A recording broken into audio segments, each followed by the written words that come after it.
All right, everybody. Good morning, good evening, good afternoon, good night. Whenever it is you tune in, hope all is going all right. My name is Noah. Here with me to my stage left or right is Brice. Introduce yourself again. Yes, sir. I already know. Might know me as Brice _2K on most things, but Brice Lewis, um, host of Bleav in Hawks, also does Falcons content and covers both teams when I can. And so, obviously, today I'm here to talk about the next matchup the Falcons have. It's the Philadelphia Eagles. No, appreciate you letting me come on for sure, my guy. Oh, absolutely. Pleasure is all ours.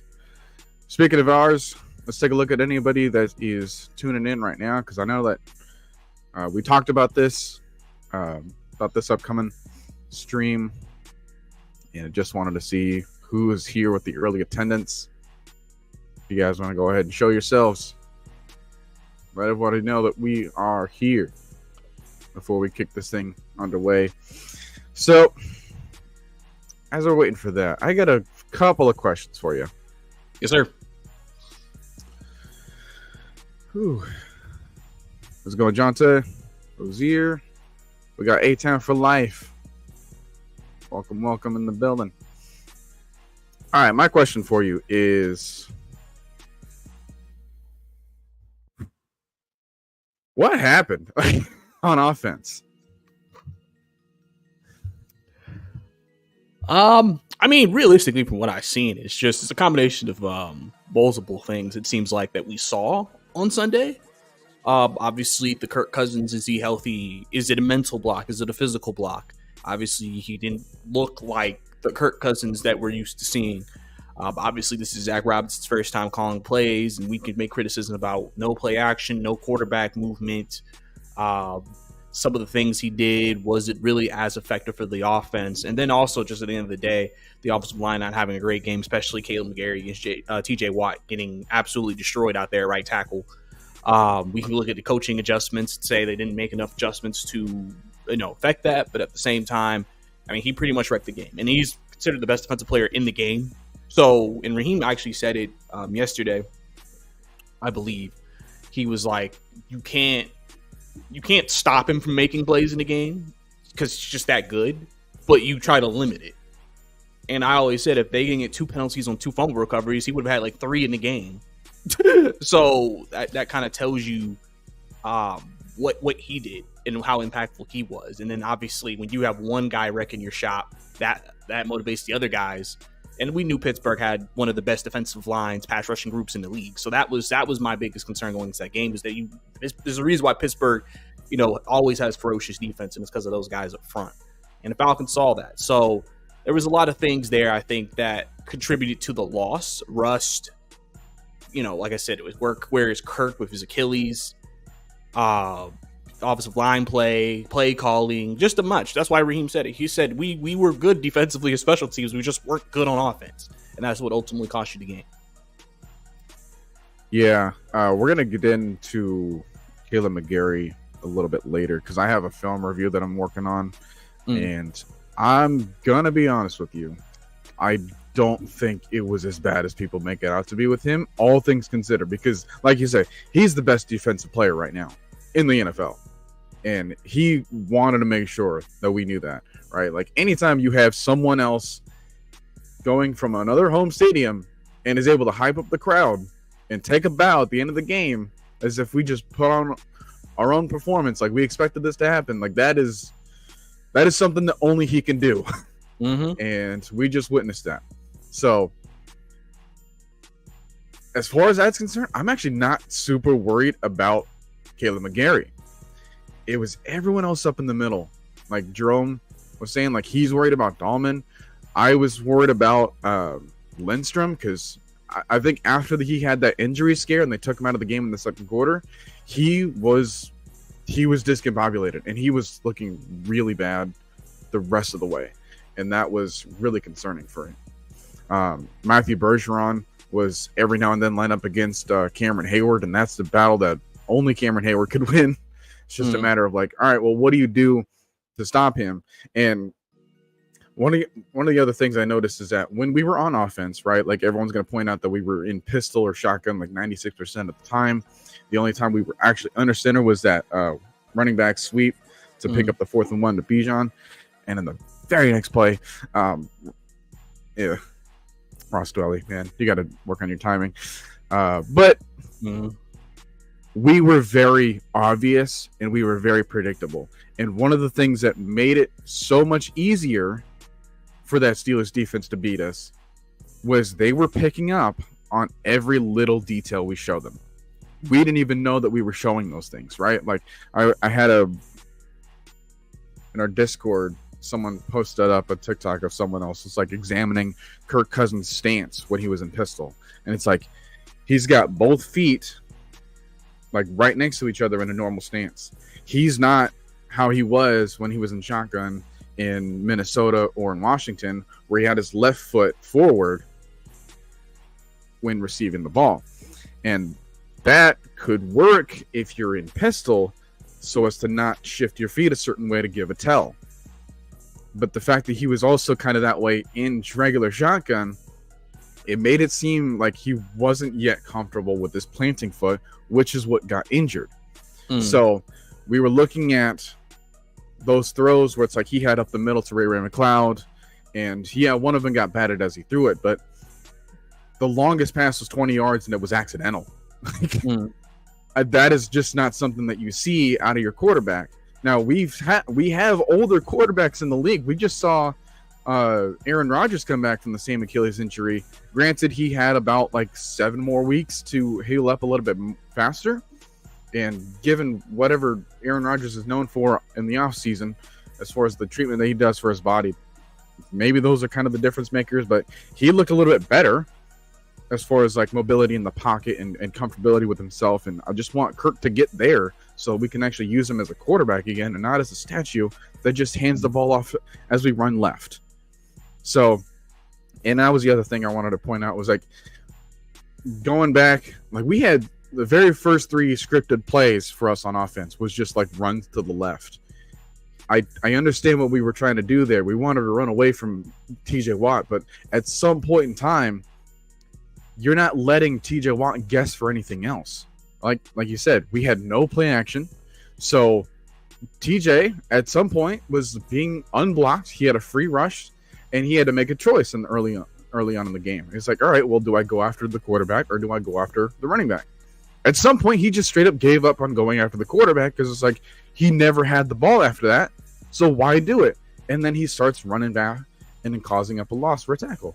So you had that. You had Chris Lindstrom, whenever he was lined up next to Dahlman, he would kind of like tap him on the side. And then that's when Drew Dahlman would lift up his head and then get ready to snap the ball. And then that's why TJ Watt was able to time that snap because of how robotic it was. So that we had that offside penalty. I look back, it was a photo finish, but all right, it's after the game. He was absolutely not offside. He just timed it so perfectly and everyone else couldn't get in their stance to the point where it didn't matter.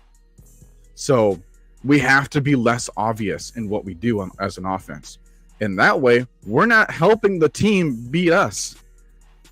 So... No, I mean, that makes a ton of sense. I mean, I think overall, I just think, again, since Zach's first time ops coordinator, I think these are things you have to learn. I think the thing is we sometimes forget there's a lot of learning going on. We are implementing 2 systems. This isn't a system that we have had for a while. And so he's learning maybe, okay, how can I be better in that situation? Is there something we can do to help maybe not make it as obvious? Is there something we can do to help with the overall situation? Obviously they're about to go on the road, so like you're going to be in a road environment. So if we're going to give signals, because I mean usually in loud environments you see someone tap or something, just in general, just because it's like you can't hear that well, just gives you an indication, hey, we're about to soon. But it's more of just like trying to make sure that when you're able to execute what you're trying to do without making it easy for the defense, because obviously sometimes defenses pick up on just certain things just because and I think overall, I think with the team, I think, you have film to look at the same things and say, okay, we probably need to change that and then make those adjustments. I mean, that's really the biggest part of this is adjustments. Got to be able to make adjustments and change things. That shows the type of coaching staff you have and the type of guys you have back there who's coaching, and then being able to, reflect and say, okay, let's do this differently. Because obviously Eagles have a really good defensive line coming up, so it's not like this is going to get easier. Now, you maybe would say, could they have maybe a better interior than Pittsburgh? Maybe they don't have a TJ, but they still have guys who can write games, and see how that does. Because even like on screens, it got to a point where they were even know, okay, a screen's coming, and I think that's the issue is like they were able to kind of pick up on stuff. And like I said, with Kirk being limited, it kind of, put him in a weird position because you mentioned the Aaron Rodgers thing. But the thing about the Aaron Rodgers thing, and they made a point of it too, is that Aaron Rodgers was also in shotgun a ton. He wasn't doing a lot of 5-7 step drops. So clearly, just in general with Achilles injuries, you can clearly see coaches do not want their quarterbacks doing all these drop backs and everything like that because, it's just more of a confidence and just getting more confidence in it, So for Kirk, and then also Rodgers luckily also has just overall better arm talent than Kirk. So he doesn't necessarily, Aaron Rodgers is known for throwing off balance. So he doesn't, quote unquote, need his pivot foot, even though it's better fundamentally, but it's not something he always relies on. Where Kirk's more of a fundamental quarterback because of how he is. So he needs to be able to have confidence in that pivot foot or that plant foot and be able to make throws and drive the ball, because that's obviously going to be important for us to make plays if we want to become the offense that they think they can become, especially in a crucial game coming up on Monday night. Yeah, it brings up the question because I didn't look at the Jets during the preseason, so I don't know how much of Aaron Rodgers we saw there, but it does bring up the question. It's like, all right, well, I get that there's a timetable for a recovery for him, right? And we don't want to mess that up. But I think Mike Tomlin on the other sideline was trying to teach Raheem Morris a lesson, and he didn't accept it. Because, well, what do we see? We also saw another Steelers offense that had an offensive coordinator that we were very familiar with, but it was also their first time as quarterbacks learning that system. They had an older one, and they had a younger option, right? The older one has been he's also been in the league for 13 years now, drafted in the middle part of the 2012 draft, also was dealing with a leg injury, and it's like, hey, you know what? I get that we named you the starter, but you are not the healthier option in order to give us the chance to win. So we've gone with Justin Fields last second. Yes, he isn't as experienced in the system, but sometimes all you need is for something new to give you a chance. So they went with that option. We went with the other option, and we looked worse as a result. So I think when it comes down to just preparation and using the preseason as a way to either help your starter or help your backup a little bit more, because we only gave them like a couple of throws, and then they were like, all right, well, we'll pull you out of the first game. And then they were kind of being like, all right, well, it's to prevent injury. But we're week 1 going into week 2, and now we're having injury concerns when he didn't get hurt during the game. So it's just like, could we have seen this as fans a little bit more clearly? Could we have seen this offense a little bit more noticeable? Because the person that was taking over in our preseason games was Taylor Heineke, and he's not even here anymore. So it's like, you wanted to evaluate your other talent, your second stringers, your third stringers, your etc. And yet you had the worst quarterback out there on the field to do that for them. So now everyone else looks worse as a result. And now it's like, all right, well, our starters, they should be ready, right? Let's go out there and run our game plan. And oh, goodness, we, outside of one drive, couldn't even threaten multiple first downs. Like, we were 2 for 9 on third downs. Like, and I'm pretty sure those happened early on in the game. It's just a really weird thing to look at from an offense where we had 2 years of Marcus Mariota and Desmond Ridder, and yet we have Kirk Cousins and Michael Penix, and we're still worried about the quarterback. You know what's interesting is that I think when it comes to the preseason talk, one thing I've always said is that it depends on when people say they should have played. It depends on what you mean. If you just mean in terms of him just playing and maybe starting the process of, if it is a mental thing, especially just him playing, getting some reps and just getting more confident in that plant leg and Achilles, that yeah, I completely get that, and that's a very justified, thing. Now, if you're talking about in terms of the offense in the stuff they're doing. I mean, it's the preseason. You're not half this, like pretty much probably 80% of the stuff we saw in the game Sunday, they weren't going to do in the preseason. So that still would have been the first time they ran that stuff. The only difference is they just would have played football before. So that's why I always ask people specifically, what do you mean by they should have played in the preseason? Like, what exactly do you mean? If you're talking about for Kirk to just throw on it, because like I said, Raheem's coming from a place that didn't do that, and they're fine. So, but also the thing we also look at too is that Sean McVay's been there, Stafford's been there. Really, like it's the offense has already been established. You could start not playing your starters if you already have an established offense that's already played. The only difference in this situation is that like you have a new offense. So there were maybe a little bit more points to maybe think about playing your starters. New offense, quarterback coming back, trying to get more confidence in his Achilles, things of that nature. And so that's why people are, like I said, very critical of Raheem's preseason stuff. But like he says, because I always say play devil's advocate, and I say, I mean, at the end of the day, though, if he plays the starters and like Kyle or Drake goes down with ACL, we're gonna be like, why did he play? Like, let's be honest, we're gonna say that because people are gonna be like upset. It's just it's really there's no way you can win except them playing and nobody getting hurt, and then everybody's fine. You know, so it's that's why preseason now, especially with the 3 preseason games and how you're seeing teams do it, it's weird now because it's like it feels like, okay, what's the positive? What's the negative? Is there really a perfect solution? There's always a risk, but then it's like if you don't take the risk, then are you being too conservative? So there's no perfect answer for people, really. It's just a matter of you got to feel like you do for each individual coach and each individual team and feel like, okay, what's best for our individual team? And you kind of have to live with whatever results come from that.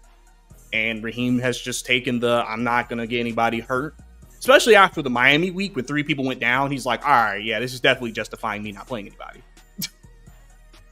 Yeah, I kind of wonder like how much of a scare that was for DeMarco Hellams and Braylon Trice and those guys. So it's like, all right, well, they were intended to be our starters. I don't want to make anything worse, but you know, it's interesting because we have 32 different teams, 32 different answers to this, and some of them, like Kansas City, for example, like they didn't have an offensive coordinator change, like they didn't have anything else that was new, but yet we still saw Patrick Mahomes and Travis Kelce out there, for example, and we're still trying things. And we were like, why are they out there? Like, you're back-to-back Super Bowl champions. Like, why do you need to be out here? And it's just like there's a difference between some of the older coaches in the NFL. They have their way of going about things, and they have some of the younger coaches that are trying something new. And overall, like, I think a lot of teams can chop this up to like, all right, well, we're just gonna get our bearings across. Most of the league's quarterbacks, I think it was about at least half of them couldn't even throw for 200 yards in their game. Yeah, the offenses and quarterback play.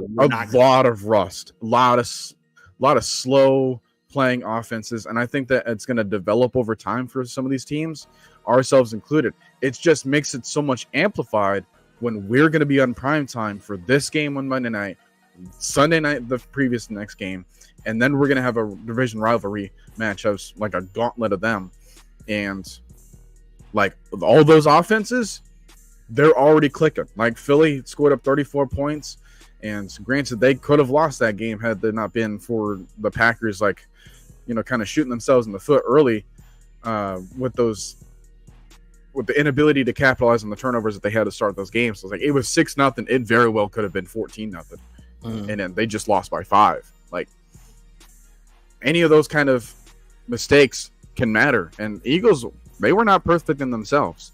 So what does it take for our defense to kind of capitalize and keep us in this game? Because we didn't have any turnovers. We didn't give up a ton of yards, but when it came down to it, like we were 8 for 17 on third downs as a defense. So how do we try to get off the field against this offense that we see for Philly?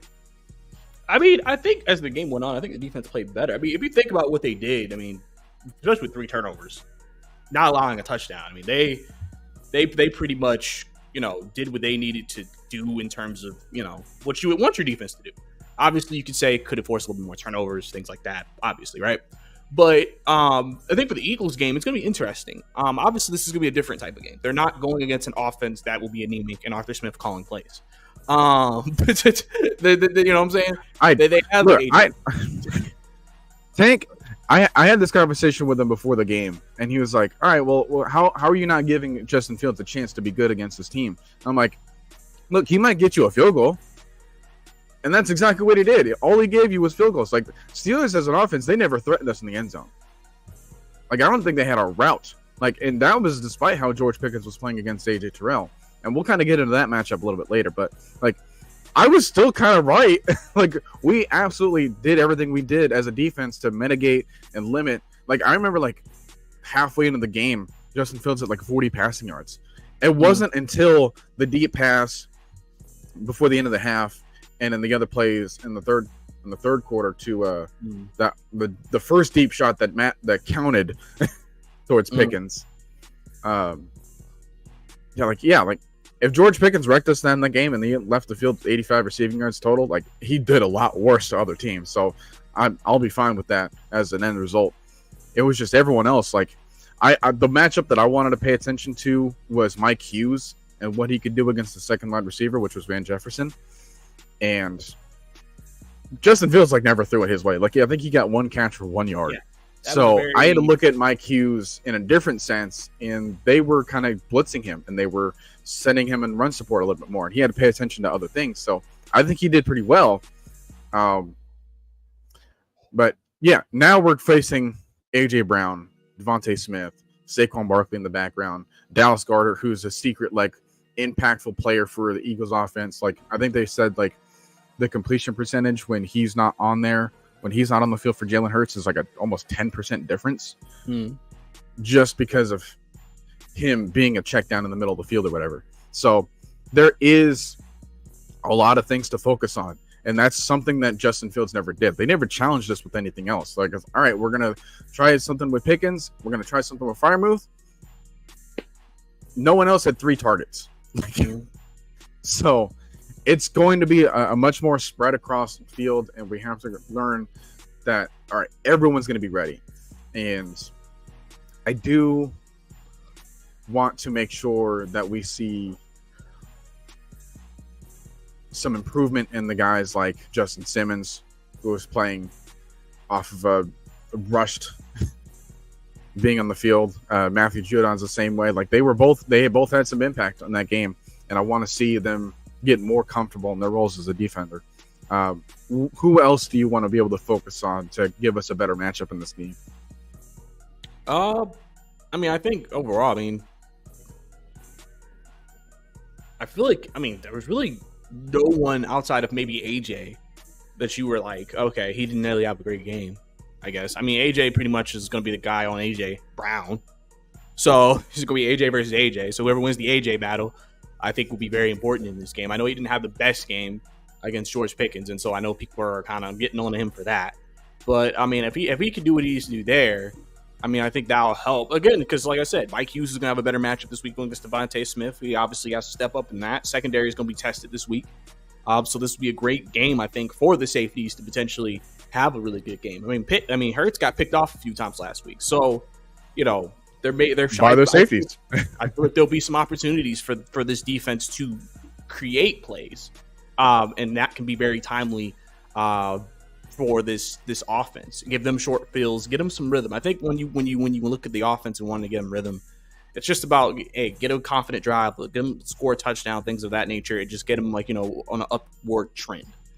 I think I've said that I would like to get guys like Ray McCloud more involved, because there's people hate on Ray McCloud. The only touchdown drive we had, Ray McCloud had 3 catches on that drive, and 2 of them are like big catches. So and there's also, I look at him like, okay, well, he's a speedster, right? So get him in space, let him make plays in space, and keep pressure on the defense. And then obviously we know we need to get the ball to Drake. Literally everybody, we need to get the ball to 2 more in general, just because not a lot of people exactly.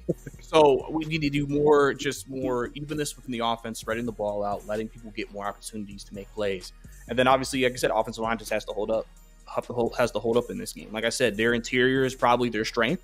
So this is going to be a game for Lindstrom to bounce back, and Dahlman and Bergeron. If they can hold up, especially again, if Kurt is limited in his mobility, the last thing I think they will obviously want is him getting pushed off his spot, right? Obviously, in this situation, if you're Zach, you can create hot routes for him. If there's situations like that, obviously we did see him at times get it to Bijan out in the flat a couple times in that last game, so that could be a good opportunity for guys like Algier, especially if he gets more runs too. But also being able to run the football more and not just do a bunch of Bijan. Like I said, Algier needs to get more carries because he can provide a different element that could really be very effective. So I think and I think when he ran it effectively. So I think it's just I wonder if Zach got thrown out of his rhythm with what was happening, and that he was trying to figure out, okay, what do I do here to fix this? And so then that led to a lack of sometimes maybe, okay, hey, don't forget you have Algier, you get the ball to, or you can do something different here instead of this, and et cetera. So I think, like I said, it'll be extremely interesting with everybody talking about it, how he responds and how he calls this next game. Because I think a lot of people are going to be looking at that. Because this definitely has you've been trashed all week, and then you come out and now you call a really great game. Or this continues, and now everybody's just like, oh crap, did we make a mistake, offensive coordinator? It's this season. Like, people are already saying the season's over just because they look at the two teams we have coming up. We're 0-3. That means it's probably over. And I'm like, all right, guys, let's calm down. It's not over. Now, obviously, they have less margin for error, but, they're with everything going. Matt Ryan mentioned it too. Rust, just getting more chemistry, playing more, allowing yourself to improve. That's part of the process as well. We cannot be like week one is a reflection of what this team will be the entire year. Yeah, I was listening to the Bleav in Falcons podcast with Ovi Mahaley and Michael Turner, and one thing that Michael Turner was saying, it's like, hey, you didn't spend all this money for week one, so like you got to make sure that everyone is able to play that out and just like have patience for this team. So that is just calm yourselves, guys. Mm-hmm. This is not a modicum of things to come for every single game, but it is the starting point that we're going to look back to when this season's over, going into next year. Like, all right, well, did we learn a lesson then? So just like how we faced Philly with our first game with Arthur Smith, and it was that 32-6 game where it's like we also couldn't get in a rhythm. Like, we had some other good games as an offense, and the other game that I remember vividly was back in 2018. It was a kickoff game where we had against Philly right after the playoff matchup we had against them in the divisional, and that game was probably Matt Ryan's worst looking game as a starter. Obviously, he had some other games before then where, like, I remember a Cardinals game where he threw like 5 picks and we still won. But he looked very out of sorts with himself. And that was because he also had a new offensive coordinator, a new offensive system with Steve Sarkisian. And everyone was kind of like, oh, goodness gracious, Matt Ryan is awful. He's washed. There's nothing left in him. 2018 ended up being one of Matt Ryan's best years, like rivaling 2016 in terms of his numbers. So, like, people can get it turned around. Now, with the health injury and all these other things and the rust and stuff like that, like, there's that factor. I actually kind of want to touch on the factor that Philly is coming back from Brazil. I wonder if there is an adjustment that they need to have with that flight coming back, because we've had some trips over to London and coming back there, having to play another game. I don't know how much of an effect it has, but I think it brings up another conversation. So do you think there's like rust there? I mean, the thing is, for them, they played on a Friday. They didn't play on Sunday in Brazil, so that probably could help getting that extra. Because I don't know how soon they left. Like, I would assume maybe you left right after the game, so you're getting back into the States. I don't know how long that flight is from Brazil to Philadelphia, but you assume they probably didn't get back till Saturday. They probably didn't practice Sunday. Maybe didn't practice Monday. If anything, that was a film study. And then you get back on the field Tuesday. So there's a chance that could also not be an issue. And luckily, again, they're at home. So it's not like they're having to travel again and then, the next week. So I don't know how much of a big issue that could be. I mean, it could be. We'll see. Because, again, they're playing on a Monday night. So, again, they're getting, like, basically 10 days in between their last game to get ready for the next game. Where this was a Sunday to Sunday game, then you could be like, all right, yeah, that Brazil rust might really play a factor. So I don't know how much it will particularly impact this game for them, but like I said, we'll see when they get on the field if it actually does do anything to them. Because like I said, maybe it could be a player by player basis. It may not be a team basis, but maybe one player is still working their way back than another person. Sure. So it all just kind of depends on that for the most part. Yeah, I think when it comes down to like reviewing this game, I don't think anyone's going to care about it. Like, they don't keep track of excuses in the stat sheet.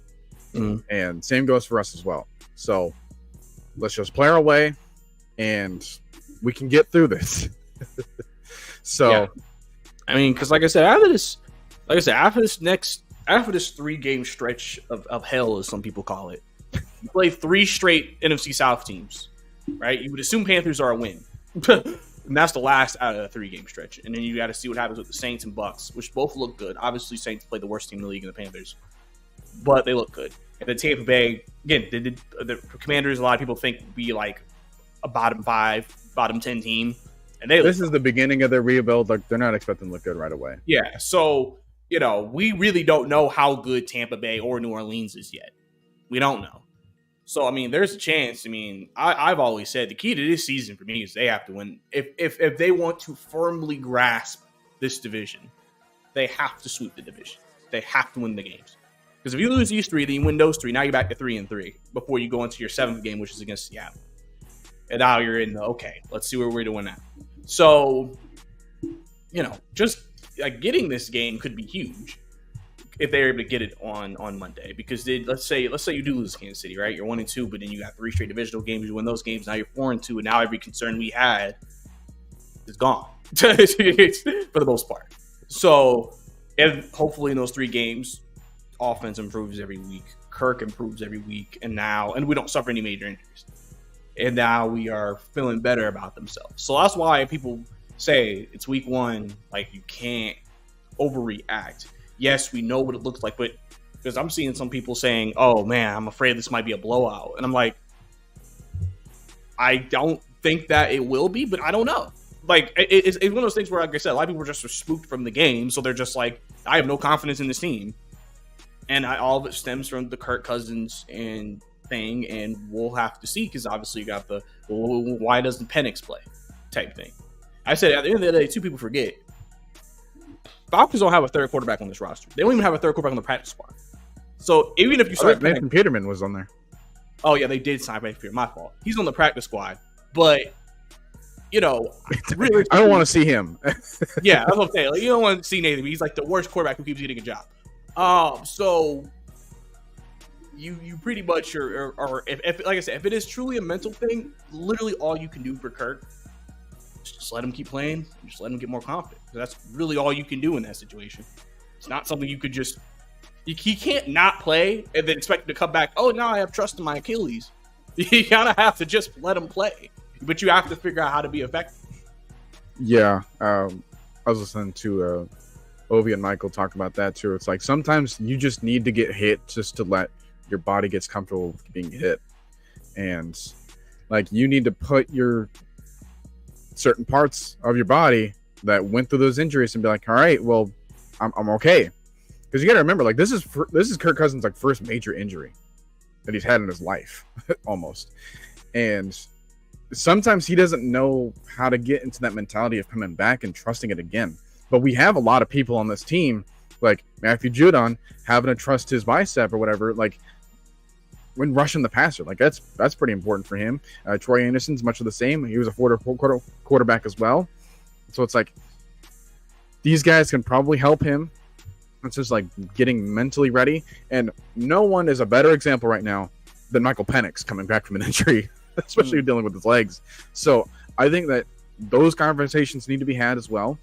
I don't know how much they've been having that discussion, but like when you have quarterbacks like those guys who are very familiar with each other's situations, and it's still coming out looking like this, you gotta trust that they're smart enough to get this done, right? Like Michael Penix, he doesn't have experience in the NFL per se, but he has experience being in this position as the hurt quarterback coming back and trusting himself again. So they need to make sure that things like that are going and that are happening in there. And Raheem, like, we got to trust him a little bit more, because I don't know what was going on with I feel like Kirk is ready, or that he's healthy. And like, that's not up to you to decide that.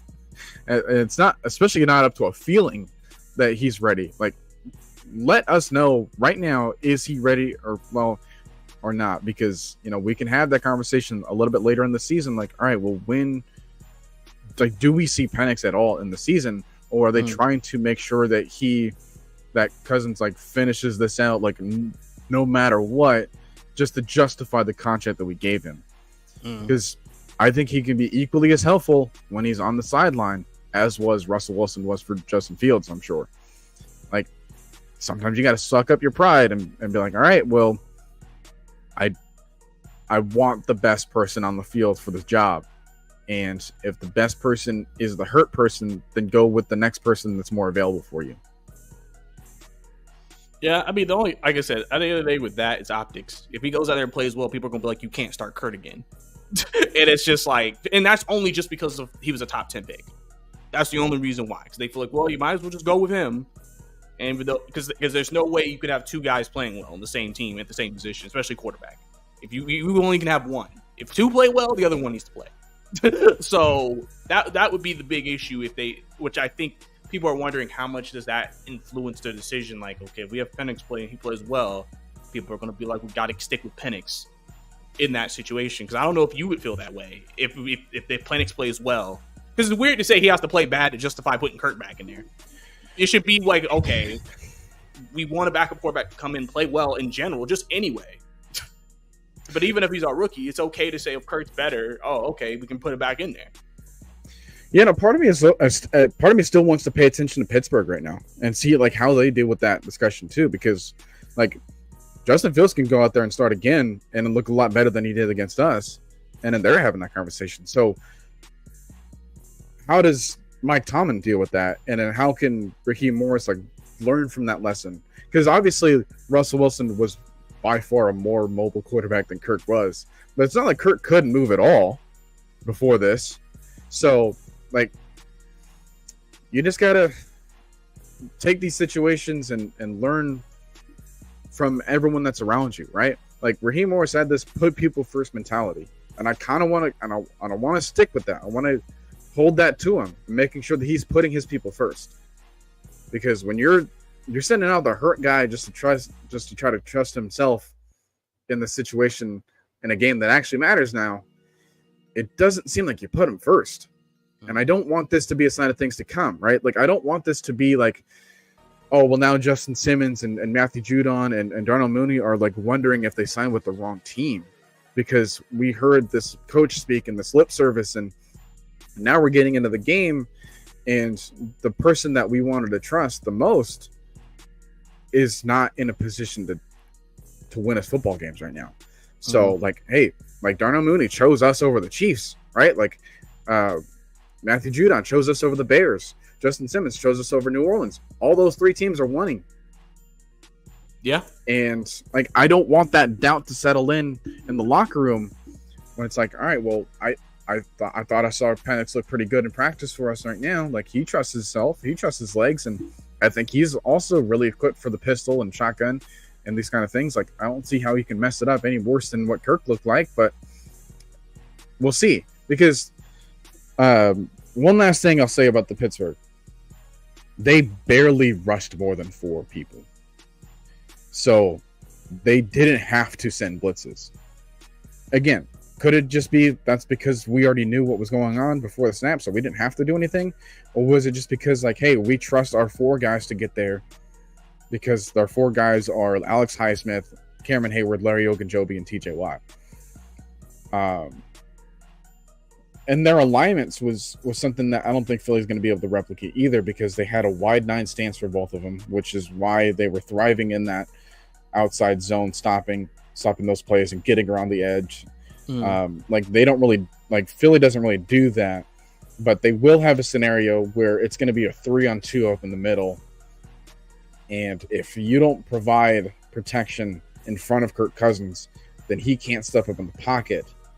And now it's going to make him look a lot worse. Whereas Penix, he knows what an immobile or what a collapsing pocket would look like, and he can get out of that situation and provide you with some more time so that the play doesn't get ruined. So, like, I'm not saying this as a way to like, oh, well, this justifies putting Penix in right away, because yeah, there's a chance that he can look good. There's also an equal chance he can look bad right now, and now we're damaging the person that we're trying to save. So I don't know. It's very interesting. I do see that Philly was also kind of struggling in the secondary too. So like they're not having to worry about like dropping 8 people into coverage or 7 people into coverage, just like making a feast for the 2 people that we really need to pay attention to. But it just makes me a little bit more concerned that we might not get this done in time for our game, and then it's going to be too late for that one, and it's going to be too late for Kansas City. So at least in this aspect, I can say that we played disciplined, right? We only had 5 penalties that go for 34 yards. Those penalties were kind of the ones that like took back a lot of our positive plays. Like we had had a good play with Kyle Pitts in the crossing route. We had a good play with Bijan on another situation to try to get us out of our own end zone. And yet, like, those were also the plays that like couldn't let us continue some of these other drives too. So how do you think the time of possession battle is going to go in this game? Because Philly can also like hold on to this ball and then not give us a chance. And we're going to have to be in a position where every single time we touch the ball, it's going to have to account for points. Yeah, I mean, that could be a very important part of this game. I mean, honestly, one way you want to tire out guys like Jalen Carter and then the big guys is to keep them on the field. And so that's why I think running the football is almost as passing the football for the Falcons this week. Because if they're able to run the football and hold on to it, I mean, that can help to gate a pass rush, tire out the defensive linemen, which could then lead when you do some passes, better protection for Kirk, and then Kirk, if depending on how he is, can make plays, see the field a little bit better, and go from there. So I think those are the things that I think I'm gonna be looking at for them, because split time possession against the Eagles, because the Phillies usually a time of possession team. Because of the fact they could run the football with Jalen Hurts and them. They're not like this over the top big play offense all the time. Even though they can do it, that's not what they're known for. So I think that's going to be the big thing really for them. It's just to be like, all right, let's be able to possess the ball a little bit, help keep our defense fresh and tire out their guys. So that way it gives us more advantages when as the game moves on. Especially again, you get a good dose of Bijan, a good dose of Tyler Algier. Especially Tyler, how violent he runs through the hole. Really, really make him stop wanting to tackle as we get later into the game. Yeah, the other thing that Philly also shares with Pittsburgh is that they also have a kicker that can kind of take them like, all right, well, I only need to get to like the 35-yard line on your side of the field in order to be in scoring range. So, yeah, Jake Elliott is also like a good kicker that can kick very far. And that's something that, well, pretty much every team had one, it seemed. Like, I don't think there was I think they mentioned that there was no other week that was like this in terms of, like, kicking from 50+. It was, like, almost 20 or something or across all the games. Like, the scoring range has gotten extended. And you're going to have to make sure that they're not, like, approaching this one. So, again, we didn't have a lot of negative plays for us on first down and second down, but when it got to third down, like, those are going to be those critical moments where either we need some more situational pass rush and we need to, like, trust in ourselves to hold up downfield, or we start creating turnovers and we start looking after that ball. Like, we have Jesse Bates, we have Justin Simmons, like, they have 50 interceptions amongst themselves. We have a pass rush now with Matthew Judon and Grady Jarrett up the middle. Like, I want to be able to trust in those guys to cause something to keep us in the game and give us a short field again. So those are going to be the key moments as well. Is there anything else that we haven't talked about that you wanted to be able to discuss?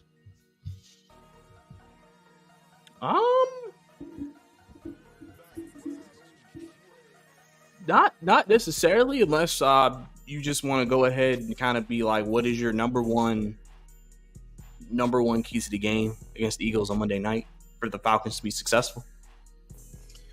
Yeah, I guess I'll give us this question. Like, on either side of the field, who do you think is the person that maybe we haven't talked about yet that we want to be able to step up for us? You can pick your own team. You can pick Philly. Doesn't matter. Shoot. I mean, I guess I'll go with Drake London. More just obviously getting opportunities, but I mean, obviously he's the number one receiver, so he has to be able to make plays for us, and you know he'll have a good matchup. I mean, obviously Joey Porter Jr. is a tough matchup for Pittsburgh. And obviously, he was barking after the game about Drake's stat line. But for Drake, this is a good time for him. Okay, what was his though? Like one tackle? Like, yeah, I mean, listen, you know, people got to do that for their credit, man. But he comes from a family of talkers. I'm not. Exactly. I'm used to it with him. Yeah. So I mean, really, if Drake steps up, have a big game. I mean, because I really think he could be a really valuable player for Kirk because he's a big body receiver. You don't need Drake's not, even though he can. The game isn't going deep. So he could be a really good security blanket for Kirk, for over the middle, maybe some slants, you know, maybe some comebacks, things like that, and just give him a nice big target that he can throw to that doesn't have to be this overly difficult, you know, throw, you know, because that's gonna be the biggest thing realistically is if Drake can get going, that'll open up some other things. Obviously, Pitts, I mean, he was the one who scored a touchdown last week, as much as we criticized for not scoring touchdowns. So, you know, and he had a couple plays called back. There were a few plays. When people go back through Kirk Cousins' film, that Kurt Pitts could have gotten the ball, so he could have had a much bigger game than he had. So, really, I think if Drake could get more involved in the offense, I think that would really help out. Yeah. So, I think for me, I want to try to provide one for both sides. I think number one for me is for the Falcons, Troy Anderson. We saw a good amount of him on the fields, which was a nice welcome because he provides some extra speed and extra coverage in the middle of the field, and that's something that I want to be able to for him to take care of. Rating for the Falcons defense. Yeah, but Nate Lama was ahead of him, so like. I want him to be able to secure that spot because there's something that Troy Anderson can do that Nate Lamb and the other guys can't do, right? Like he's much more rangy, but he also needs to be able to be in a position where he can cover downfield, but also provide the secure tackle against Jalen Hurts when he wants to scramble. So I see that matchup being a key. So that way we're not letting up a bunch of rushing yards because, you know, we kind of saw the Wizards fields. Like he didn't have a whole lot of yards, but he had a lot of attempts. He had like 17 attempts, even though it went for like 40-something yards. So, like, we're now facing another quarterback that isn't afraid to go out the pocket, but it's also really difficult to tackle. And I just want to be able to make sure that we have someone, because I like our run support with our corners now. Like, we've always been able to trust Jesse Bates and run supports because he's so smart that he can, you know, shoot down in the gap and make a tackle. But let's get our starting middle linebacker more comfortable in this game. Let's get him another role so that he can look out for. And I think being either in coverage against Dallas Goedert or protecting Jalen Hurts from having to, you know, wreck the game for us defensively, especially when it comes to like these third and shorts. And I think it's very easy territory for Jalen to consider like moving forward. And then for the Eagles, I would probably have to say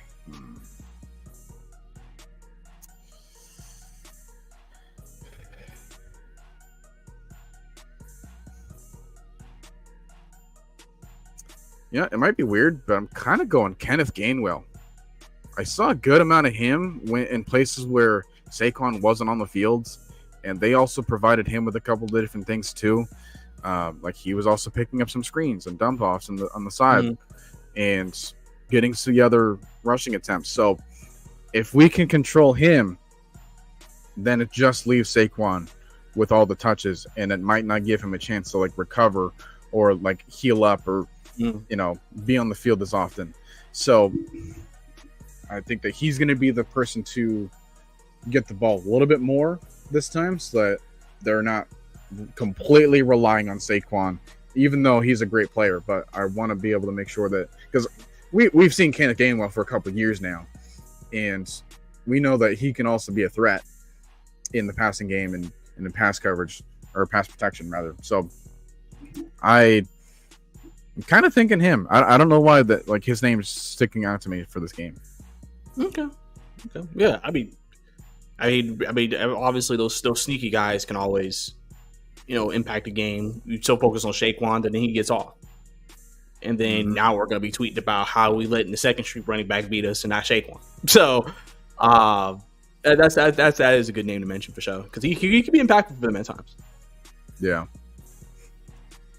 All right. So, for those of us that are watching either live or after we have finished the show, do you guys have any questions for us that we haven't talked about, or that you get to hear from us that you would want to be able to submit over here?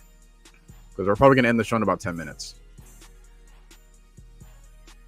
So as we wait for that, let's take a look here. Let's take a look at some of these other players. We had Bernard saying, I expect Kirk Cousins to play better. He has to be under center these next couple of games. Yeah, I think for one, it removes some of the tells that we saw in shotgun and in pistol, right? Or it's like, all right, well, now I don't have to have Chris Lindstrom like tapping on the side of Drew Dahlman just so he can snap the ball, or because those are going to happen with the center and the quarterback. So Kirk hasn't had a history of revealing what he's done there, but as you mentioned before, like I remember a while back with a Packers safety, they were in practice against Brett Favre, and something as very simple as eyesight for a quarterback was something that he picked up on. Like he mentioned, like, all right, well, if Brett Favre looks at the field and looks at the safeties, every single time we knew it was a pass play, because he never looked at the safeties when it was a run. Like they look for anything. And if it's him under center that has to provide some extra tells, or to try to limit the amount of things that we show and reveal to Philly, like the better. But it also comes down to like, all right, well, how good is he at taking those hitches and taking those dropbacks in from the pocket, because that's a lot of bending for his body to do if he doesn't trust his Achilles. Like getting from that stance and then pivoting either to the left or to the right, like that is something that he needs to be able to trust his legs with. And which is why I'm like, all right, well, if you don't like him under center, then get Michael Penix there. I know that Michael Penix also doesn't have a ton of experience being under center, but it's better than this. Like it's better than having to make sure that everything looks less obvious to the defense. Yeah, I mean, I'm trying to go back to when I was at camp for a couple of days, and I was trying to remember if Kirk was under center a lot when they did 12-on-12s, but I feel like maybe a little bit, but I felt like a lot of it was pistol and shotgun at that time. So I don't know. So this was something that someone that was there watching all the camp and watching all the practices, like you would have been less surprised that this was the game plan as someone like me that is off on the other side of the country. It's like, hey, what's going on here? Yeah, like I just, because I was just thinking about, like, did I really see Kirk behind? I feel like I want to say he wasn't ever, but I definitely remember a lot more shotgun and a lot more pistol for sure. And for all we know, the same for Penix. Did you remember seeing him? It was basically the same for Penix. Like a lot of the stuff was shotgun and pistol. So I don't know if that's just how Zach Robinson prefers to have his offenses more, because pistol can be like, pistol's fine because you can drop back in pistol technically still, and you can still do things, but like the way they were doing it, it was very limited. So, yeah. Because you could do like play action, like we watched some of the college game, like they do that stuff all the time. You can still play action and do all that stuff. They just weren't doing any of that. If it's just him snapping and handing it, it's just like there's nothing special to it. So, So I think for me, I don't know how much behind the center we're actually going to have. That's the thing. Obviously, I wasn't there for dye practice. I wasn't there for the times they closed off practice. So maybe they've worked on it, but they're just going to use that later. I don't know. So that's something that I think is interesting to keep an eye on. Yeah. So it's very, very important to keep track of, because if we don't provide enough creativity on that side, like I saw the motions from Charlie Warner a lot, and obviously he wasn't the only one. I saw Ray McLeod motioning, Darnell Mooney motioning, Drake London motioning, Kyle Pitts motioning, Ross Dwelly obviously had that one moment where he was motioned out. We had that one play where it was Bijan motioning out, and then it was a run left to Tyler, and he got like at least 12 yards or something like that. So we have a lot of movement pre-snap, and I don't want that to be obvious either, because for a time it was like, hey, whatever direction we motioned the player for, that was the direction we were running. And then we try to change things up a little bit later, where it was like, all right, well, now we're going to motion out to the right and then still run to the left, or vice versa. So anytime when you can try to get the defense guessing on what you're doing, and pistol and shotgun can absolutely do that for you. But when you're not using it to its fullest potential, again, one game only had like 50 snaps as an offense in total. Like, you're not going to reveal everything that you wanted to do in those 50 snaps, especially when we got in passing situations and we got into more of those moments where we only had so many plays available for us, like 3rd and 19s or something. Like, there's only so much you want to be able to do. And yeah. I think we could try to see a little bit more creativity from there, because I mean, there's vanilla offenses, and then there's that. It's like, I think it's just frozen milk, man. Not frozen milk. that ain't vanilla. That is worse. So let's reveal ourselves. I think someone even mentioned too, like, when Pitts with motion, they would know it's a pass, but when Warner with motion, they knew it was a run, because obviously Warner's the blocking tight end. So I think things like that, even, got to be kind of keep an eye on and be watchful of when the guy motions, what does that mean? And because if you make it obvious, defenses, guys are so smart nowadays, they'll pick up on those things like Pittsburgh did and be able to take advantage, because obviously it's on film. So the Falcons have to come into this week with different cadences, because it's on film now. And Pittsburgh players have said it kind of openly, like, hey, this is what we saw. So you have something to work off of and change. So that way, when you get back into the Monday night game, you're not going through that again. Yeah, the other thing was who we were using for chip blocks. And like where they were lined up before the snap. Like, we had a play deep in our own red zone where it was Bijan as the H-back and Kyle Pitts on the other side. And one of them does a better job of providing a chip block than the other. Kyle Pitts, I need him to learn how to chip block better, because sometimes he was pushing TJ Watt further away from Kaleb McGary rather than pushing him inside. We had some moments where Bijan was having to pick up a linebacker blitz, so we couldn't chip quite away. So, like, I trust him.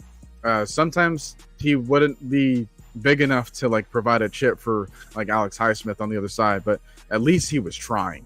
So we have to do better in that category if we want to have any outside run and outside play success. The screen passing that we did have, I want to see a little bit more effort, because we had some of the blocking lanes there on the 3rd and goal where we wanted to try to get Bijan in the end zone, but Drake London just didn't hold his block. Granted, he's facing Peyton Wilson, a linebacker at NC State. He's not always going to win that matchup, but sometimes you guys just have to put a little bit more effort on tape for you too. So just looking forward to any little bit of improvement that we can see. So all right, well, I think that's going to be able to do it for us. where can people find you, Brice? Yes, sir. I'm available across all social media. Brice_2K if you want to catch up with all my Falcons and Hawks content. Host of the Bleav and Hawks podcast. You can find any podcast platform available out there as well. YouTube, Apple, Spotify, whatever you like to use if you want to keep up with that. And obviously, we got stuff coming as, football season started. So we got content coming, obviously working with Noah. And then some other people in the Atlanta Falcons content creator community. And then obviously the Hawks season starts up in about a month. So we'll be getting ready for that too. So lot going on, though. A lot going on. All right. Well, once again, appreciate you joining the conversation. Sure. Appreciate you guys watching and tuning in. I know that this is it's very weird for me to be in this slot because I'm normally like the very late in the night because I'm in the West Coast and I have my own kind of audience here. So having everyone else here join us in the morning is very appreciative of you guys. And those of you that are watching backwards, we will I'll provide some of the links to anything that we were talking about, like any articles or any like videos that we were posting. And if I haven't yet, then go ahead and let me know in the comments that I'm not doing my job enough or something like that. So I ain't afraid of that. All right. Well, thanks a lot, guys. Appreciate you. And we'll see you next time.